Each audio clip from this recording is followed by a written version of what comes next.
Ladies and gents, welcome back. Canada Day weekend is coming up, and there's no better time for the government to make an arrest of a Freedom Award recipient from the JCCF and Freedom Convoy organizer, Tamara Lich.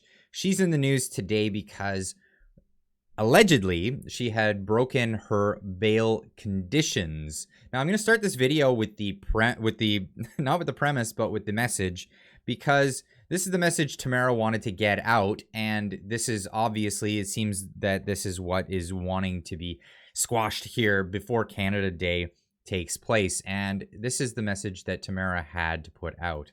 And my message has always been peace, right? Peace, love, work together. When you see somebody down, help them up, right? Look after each other, and I think that's how we win. Words. So this is the situation here now. We have the case where she was arrested. This is Keith Wilson, her lawyer.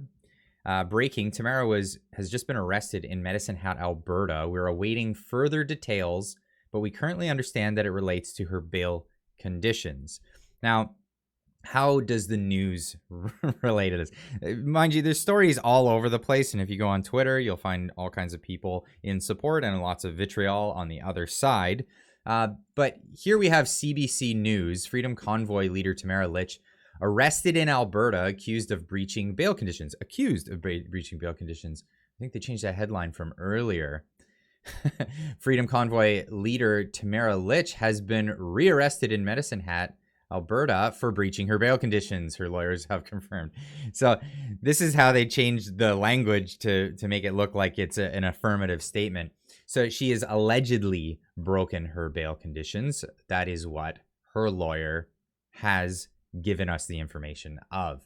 Now, further down the article, she was issued a Canada-wide warrant. Lich faces charges of mischief, counseling mischief, obstructing police, counseling to obstruct police, counseling intimidation, and intimidation by blocking and obstructing one or more highways for her role as one of the organizers of the protest that shut down much of Ottawa downtown earlier this year. Now, these are all the allegations that she's being accused of.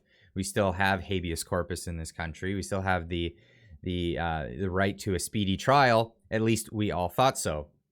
RCMP confirmed Lich was wanted on a Canada-wide warrant for breaching her release order, but did not have further information as the arrest falls within the jurisdiction of the Medicine Hat Police Services.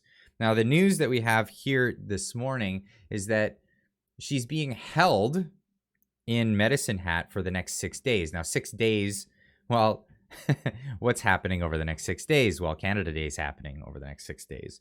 And this is a big damper on a lot of people's, the whole idea is to discourage people from going out and protesting on this long weekend. This is not going to discourage people. And I think that's just that. We have other news sources. One of the typical ones here, the Counter Signal. All the other news sources are reporting on this morning. Trudeau's officers arrest Tamara Lich, convoy leader.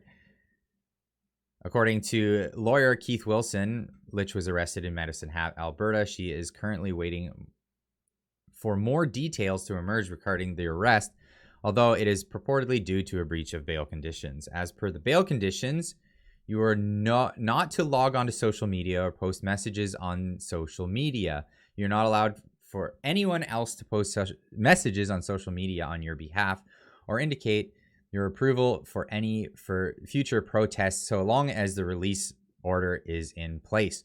You're not to engage in organization or promotion of any anti-COVID-19 mandate activities and Freedom Convoy activities. You're not to verbally or in writing, financially, or by any other means support anything related to the Freedom Convoy. All of this is for mischief charges incurred while fighting for Canadians' rights and freedoms.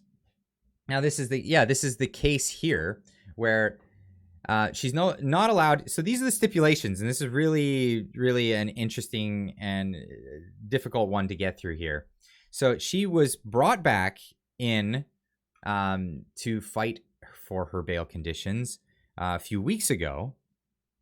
And the Crown prosecutor tried to use a pendant that she wore in a photo for somebody. Somebody sent her a pendant that had a truck on it. And so she sent that photo back to that person, not using social media, not using any of these things, but actually sent that photo. Somebody took the photo and it got to that person. Who knows how they got it.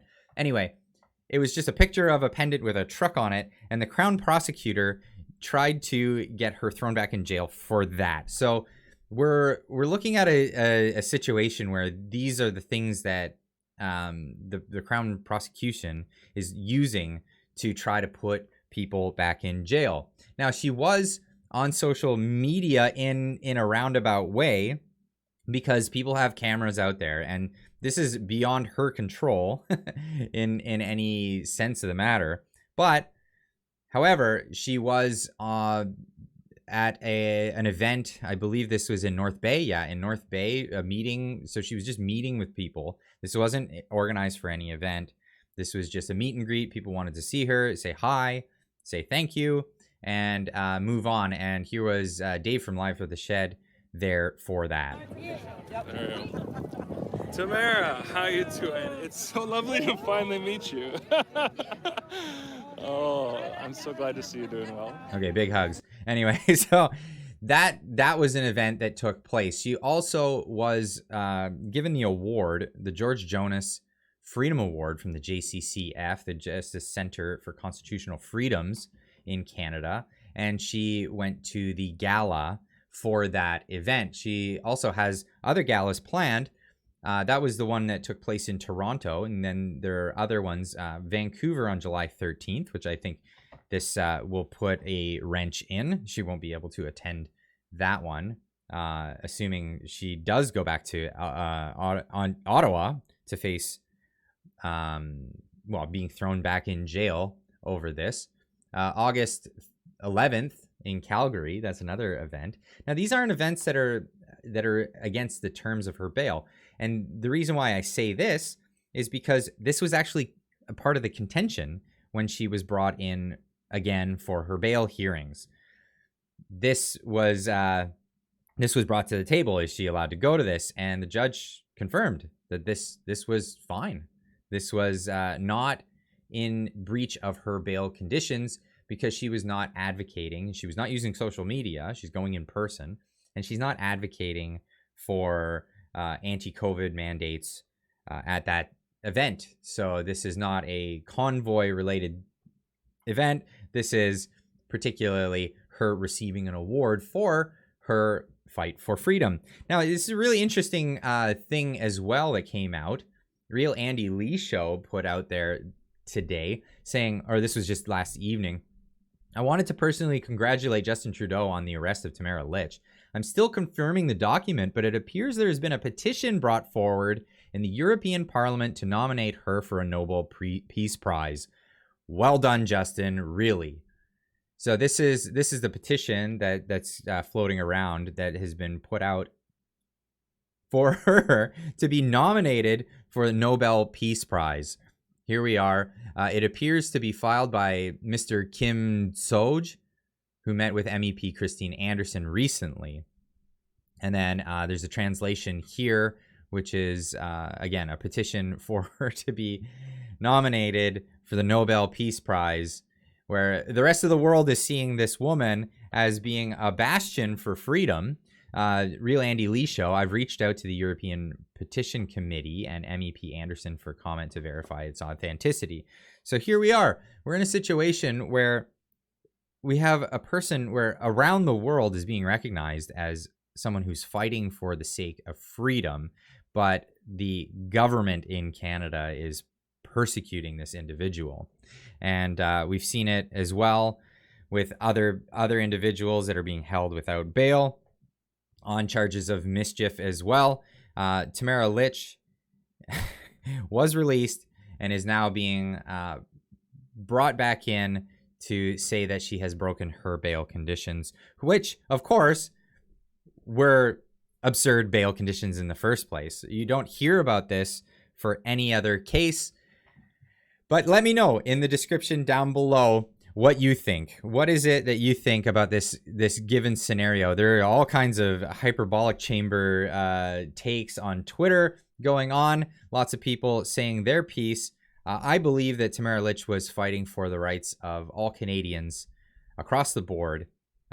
Whether you made a medical choice, you decided not to take that choice, the fact of the matter remains, she was fighting for the rights of Canadians under the Charter of Rights and Freedoms. And that's where I'm going to keep it, right there. Leave a comment in the comment section down below. Make sure you subscribe to the channel, hit that like button, and we'll see you in the next one. Keep on trucking.